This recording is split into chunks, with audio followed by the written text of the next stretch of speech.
Hey YouTube, and welcome back to my channel. In today's video, I'm going to be giving my perspective on the whole Adele cultural appropriation debacle and giving my perspective as a Jamaican-Nigerian-American woman living in Europe for almost a decade now.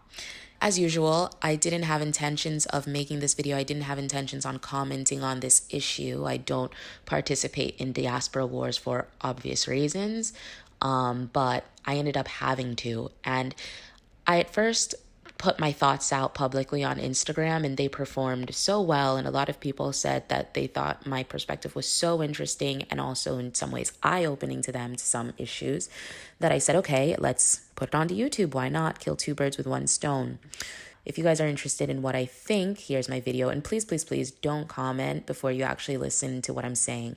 If I see your comment and I see that you blatantly disregarded what I said to cause mayhem in the comment section, I will delete your comment, because my channel isn't a democracy. Some people haven't understood that yet. So anyways, let's get into the issue. And let's be real, there are a couple issues at play here.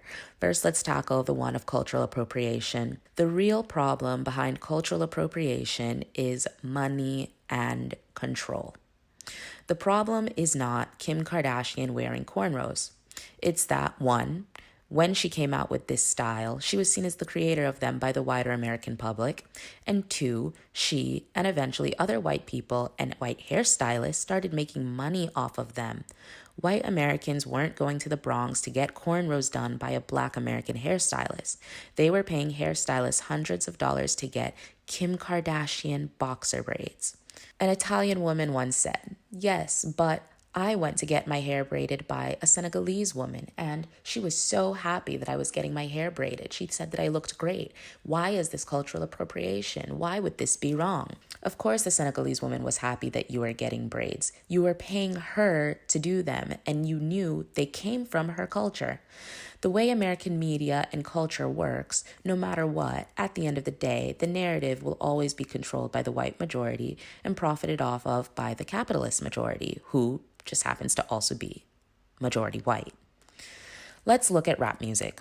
Is it cultural appropriation for a white person to rap? By the definition that we've come up with for cultural appropriation, yes. But why don't people get angry when white people rap? Why does Eminem get to be a very successful rapper? Because by now, rap has such a strong identity, and you not only know where it came from, but you kind of even need the approval of the wider Black community before you can even be considered legitimate.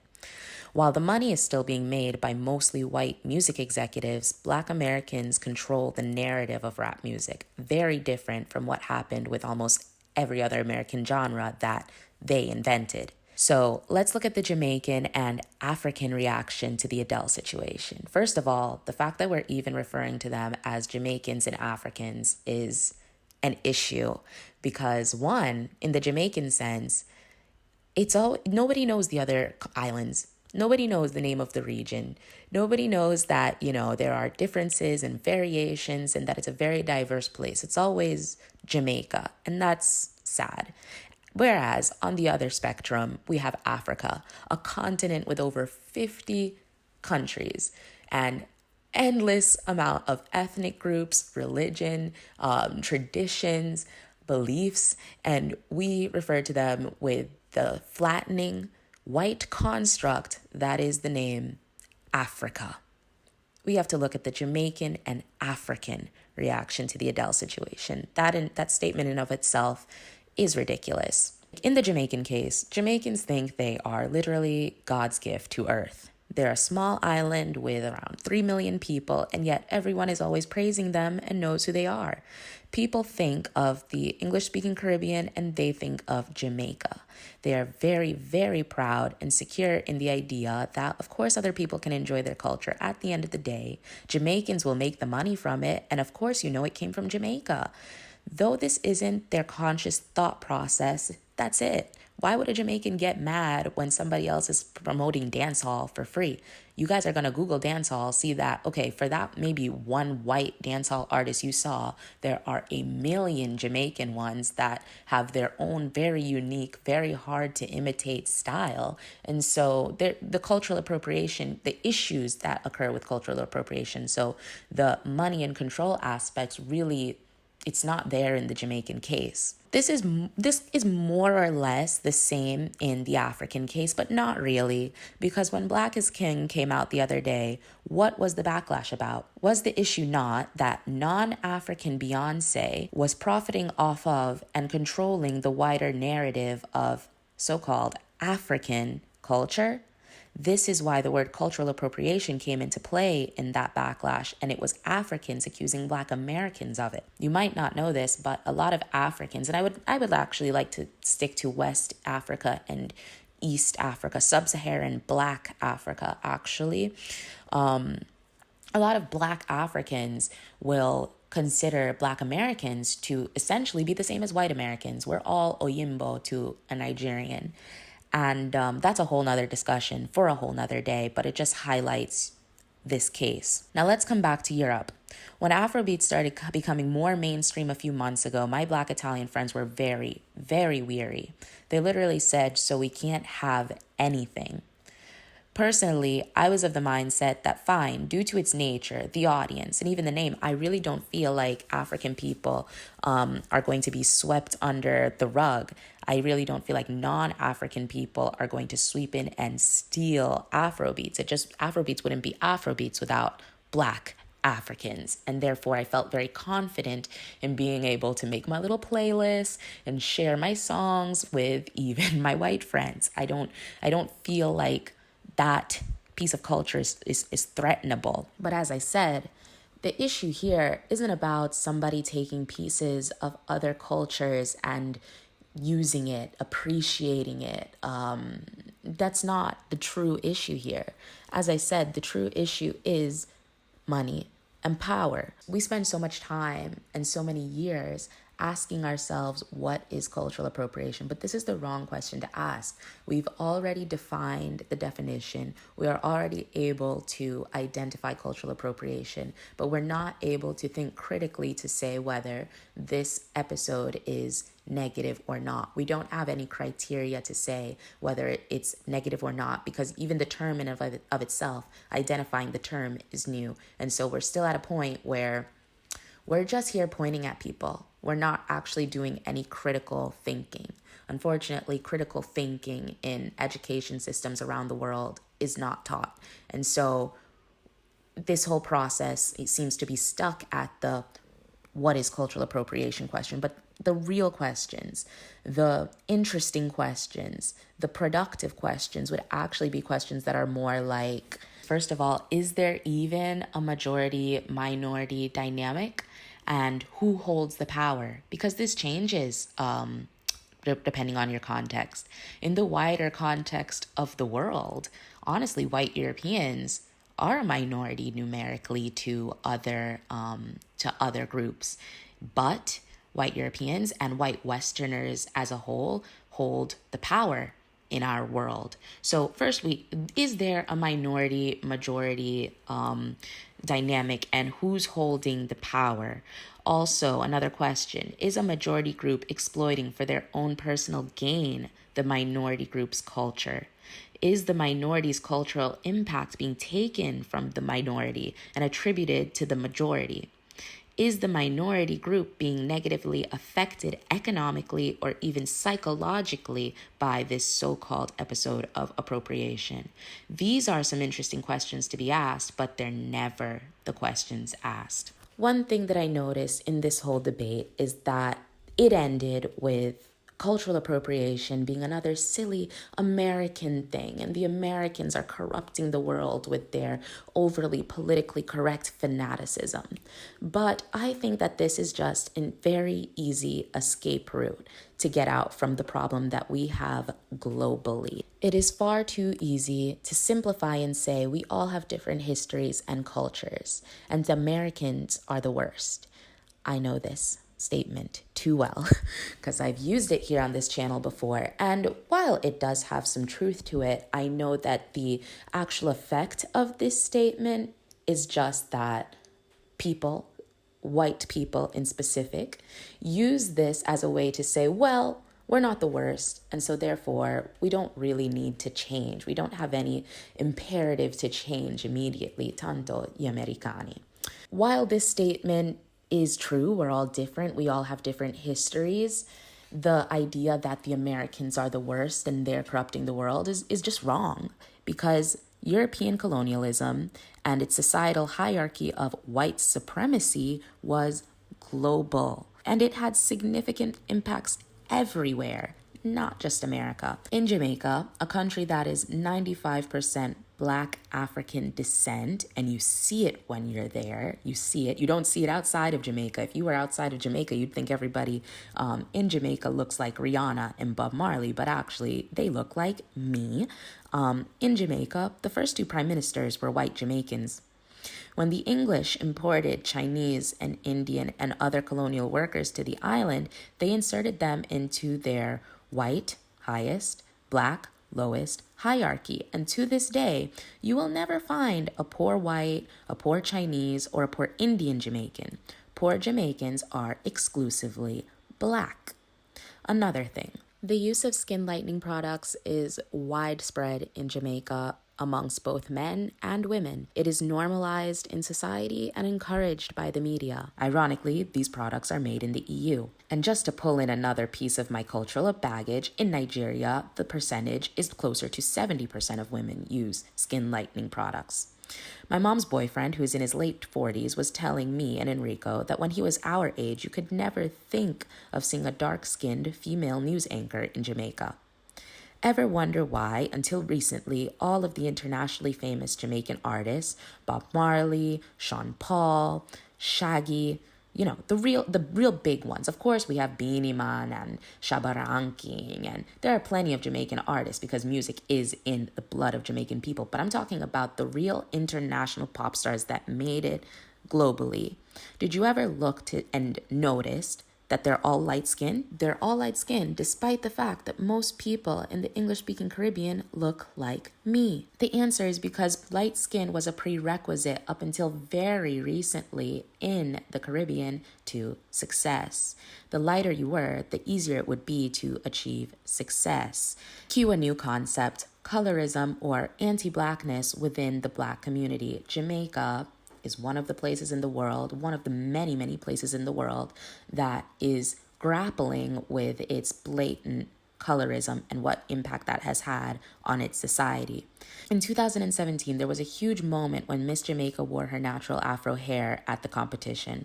It had never been done by a dark-skinned contestant before. This year, in 2020, there was a huge legal battle in the Supreme Court of Jamaica, about children being allowed to wear protective hairstyles, and so hairstyles that don't straighten or damage your hair, and dreadlocks to school. In a country where 95% of the population has 4C hair like mine. This happens in African countries as well. So the idea that, for example, Afro hair being politicized is an American issue and white people running around in Afro hairstyles being problematic is a American issue is ahistorical, and it's wrong. The only thing that is saving Jamaica from becoming another textbook example of screwed up, colorist, racist American countries was mass emigration. In the 90s, in the 80s, in the 70s, basically every decade after independence up until now, the poor Blacks emigrated all over the world, worked, and unlike other diasporas, unlike, for example, the Italian diasporas, the Jamaican diaspora, maybe it was for proximity, I don't know, but they kept very strong ties with the island. They visit frequently, they send money back, and a lot of them end up going back once their working careers are over. I first went to Jamaica when I was 8 months old. I have a very strong connection with the island because my mother printed that onto me, and we have investments and property and things on the island. It was emigration and leaving the island, making money somewhere else, that was able to change what the people who have the money and therefore the power in Jamaica look like. That's it. If it wasn't for emigration, if we were all just still there with the hierarchy that the British left, Jamaica would look much different than it does today. And so thank you to immigration, I guess. To say that the American system was the worst or most brutal is not only not true, but it's ahistorical. I'm using this word again. Have a look at Latin and South American history, and you'll see that the Europeans that ended up in North America were actually angels. The effects of racialized society in the Latin American cultures and Latin American countries are still totally evident, and it's one of the reasons why it's one of the few regions in the world where I don't have a huge burning desire to see as a dark-skinned Black woman. While the Europeans were enslaving and killing in the Americans, they were enslaving and killing in Africa. The Belgians killed 10 million in the Congo, but we never talk about it, and Americans are worse. The Americans you are referring to are European. So who decides whose atrocity was worse? Italian colonialism is often described as being light. 2 million men, women, and children gassed to death, cultural destruction, and in the Horn of Africa, they left behind thousands of fatherless children to underage, quote-unquote, brides. No, they were child brides who were then ostracized by their own communities. Very light. And these facts are not universally known or studied in Italy. I've done many polls. Italian colonialism leaves out these facts and is described as light. We must never forget the 6 million Jews, but the other genocides perpetrated by the Europeans, what is the difference? Oh, right. Even the Jews were white Europeans. No, the only thing that sets America aside, and maybe slightly, but not really, the UK, is that in the US, we are finally starting to really study our history, notice all the degrees dedicated to entire diasporas, and have created a vocabulary to identify the problems that we still need to come up with feasible ways to address. And given the fact that this is such a difficult task, it is tearing the country apart before our eyes. But that said, as an American, I am so proud of everything that is happening. I'm so proud of my peers that are standing up for what they believe in and doing something about it, because in all of my travels, I've realized that that does not happen everywhere. I'm sorry that I'm too much of a coward, and I'm also too selfish to do the same there. But thankfully, even after all the cities are burned to the ground, I do think something will rise from the ashes because it's an American spirit thing. Did Adele pull a Kim Kardashian? Was this a negative instance of cultural appropriation? Like I said, the problem isn't the individual, it's the context. The problem isn't Kim or the braids, it's not Adele or the Bantu knots. It's the fact that I, as a Black woman in America, I can't wear my hair the way it naturally grows out of my head because it isn't seen as professional or kept. And therefore, I have to chemically damage it to straighten it and progress in society. It is the double standard that if I wear a certain style, for example, cornrows, I'm penalized for it. I'm ghetto, I'm urban, but a white woman like Kim Kardashian is fashionable and trend-setting. Add on top of that white people like Kim Kardashian then pretend to be the creators of said style and make money off of it, and you get the outrage that comes out with these accusations. Kim and Adele are the conduits. The only people who can actually answer your question would be Black British people. I think it's so funny how people were looking to the Jamaicans, Caribbeans really, and the Africans because even they aren't the people you should be asking. It's the Black British people, but Black Europeans are so often left out of the conversation. It's like they don't exist. This is another issue within the diaspora that we have to confront. It's the fact that there are Black people in Europe and they have their own perspective, their own experiences, and we non-European Blacks should not be commenting on it because we don't know what we're talking about. Even as a Black person, before I made friends with a lot of Black Brits, started following Black British Twitter, and read Why I'm No Longer Talking to White People About Race, I didn't think that racism was a big deal in the UK, but I was dead wrong. Unless we're really familiar with the situation on the ground, which despite everything, I'm not, how can we know?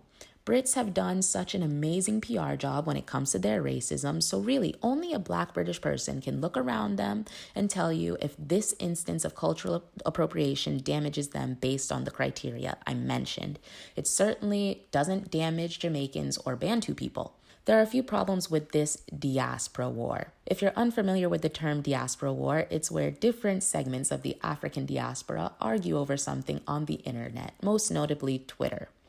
As I said, no one but Black Brits and maybe Black Europeans can even begin to understand what's going on here to make a judgment of whether this episode of cultural appropriation had some kind of power, control, money dynamic. A Black African in Africa, a Black Caribbean in the Caribbean, or a Black American in the Americas can't even begin to analyze the situation because we don't study Black British history and we don't know what is happening there. We don't even have a basis to form an opinion. And just like white people who still don't see racism totally lack the basis to even have a productive conversation on it, you can't talk about something you don't know. I mean, you can, but it's useless. I'll say that Adele didn't pull a Kim because it seems to be the consensus amongst Black British on Twitter that there wasn't a problem of narrative control or profits here. There wasn't any damage being done to their community from this example of cultural appropriation, whereas in the Kim K case, clearly there was. Which comes to my second issue on the diaspora war. As I've already said many times before, we all grew up in anti-Black societies. We're taught reality through that lens and now have to unlearn it. Black people too. I had to do it too. So given that, all of these diaspora segments are in different places. As Americans, I think we've identified the issue and come up with terminology, but haven't quite reached the level of being able to analyze whether this instance is negative or not. As I've said before, critical thinking is not really taught the way it should be anywhere. And so we're able to point our fingers and identify an instance of cultural appropriation, but not realize that nuance is a thing, situations aren't black and white, and it's not that cultural appropriation is immediately negative and therefore canceled senza dubio. But that's human nature to simplify things that way. Meanwhile, Caribbeans and Africans are in a whole other phase. They're in the phase of even acknowledging the problem exists.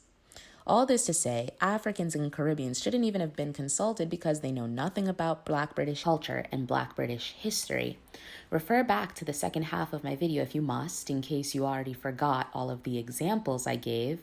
But in Black majority countries, maybe because it's a Black majority country, and so it seems less obvious, the white supremacy, the anti-Blackness, the hierarchies and caste systems, since the country is at the end of the day majority Black, it's harder to see, but it manifests itself so that Black people are incapable of recognizing structural racism within their society. They're not able to identify it or deal with it in the same way that we are in Europe and America. And in Europe and America, we're only able to identify it and deal with it because we've been in the process of identifying it and dealing with it for at least 100 years now. So we're in a much different place. Even in Africa and the Caribbean, they're still waking up to the fact. Well, I don't even know if they're waking up because it is my belief that many Black people in these countries have already accepted their reality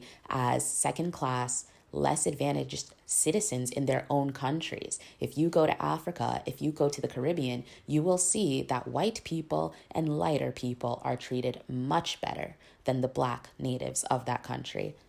Africans, Caribbeans, you can correct me if I'm wrong, but I know I'm not. Be very honest with yourself, Black African, Black Caribbean. Ask yourself this one simple question. Do white people get treated better than Black people in your country? Answer that honestly. Meanwhile, Americans shouldn't have been consulted because, again, they don't have the basis to comment. But in the real world, all of these parties meet on Twitter, battle it out over our mutual misunderstanding, and then here comes the white writer who observes the diaspora war and writes their think piece. To tie up loose ends, because I said a lot here, and I don't even know if it's going to be understood the way it was when I wrote it out and people read it. But anyways, money and power, control and power. These aspects weren't so present in the Adele case, which was why we saw the reaction we did from Black Brits, which was so different from the reaction we saw with Africans with respect to Beyonce and Black Americans with respect to Kim Kardashian. We as a black diaspora, we as a entity of blackness, if we want to be called this collective, need to understand all of these different nuances and perspectives. I can understand the non-Black American perspective in the sense that we Black Americans are very loud. We Black Americans are often taken as the Black. The Black American experience is often generalized to be the experience of everybody else's, and we flatten out everybody else's stories, sometimes unknowingly. I personally did that when I first got to Italy. And we as Black Americans need to recognize this so we don't hop into other people's issues and try to control the narrative. Non-American Blacks, please understand that we didn't know. It sounds stupid, and it kind of is, but growing up, it never really occurred to me that there were other Black experiences in the world. Even coming from a Jamaican mom and a Nigerian dad, it just didn't register. I didn't even know there were a significant number of Blacks in Europe to have a Black European identity and experience. So, as I said, we're all still learning. We're still learning about each other. And it's this lack of understanding, it's this lack of perspective, because we didn't study our own histories, let alone the histories of Black people in other places, to be able to understand what we're all going through. And all of this has an impact to how people react to certain things. I saw one of my followers said that what really bothered her as an American was the fact that it's like the Black Americans were just joking. We Black people were always just joking. They were just joking about the cultural appropriation thing. And then the Black British just hopped up and were like, you shut up, you Americans. You don't know anything. You want to control everything. And it was the Black Americans thought that it was the Black British that took it to another level. And the Black Americans saw this as, how can you come and attack another Black person to defend Adele? Do you really need white validation that badly? And this is another thing. Americans, we tend to simplify everything in the sense that Blacks in the Caribbean, Blacks in Africa, Blacks in Europe, they're all looking for white validation. We Black Americans are somehow enlightened. Not at all. There are plenty of Black Americans looking for white validation as well. And we need to stop throwing that as our first and only talking point to other people in the diaspora. But also, like I said, the Black British people, damn, calm down. At the end of the day, Black Americans in general really don't care what's happening outside of America. They don't. So chill. Nobody's trying to steal your narrative. It was an accident. We're all just playing around here. But yeah, no, these diaspora wars, they're so, as I said, inconclusive and useless because they're all arguments over petty things that literally just come from the fact that we don't understand each other. We don't understand each other's perspectives. We never get to be exposed to each other's perspectives, and we don't accept each other's perspectives. But we need to as a community. And it's only that way that we're going to come out of this so much stronger. And the last thing that's going to make us stronger is fighting in public in front of white people. Because I saw, it's literally what happened. The white people needed one Black person to say, this isn't cultural appropriation, for them to come now and say that cultural appropriation is not a topic worth discussing and it's a stupid American construction. We just did that. So that's my thought on the issue, and I'd love to hear what you guys think in the comment section down below. And yeah, happy Sunday.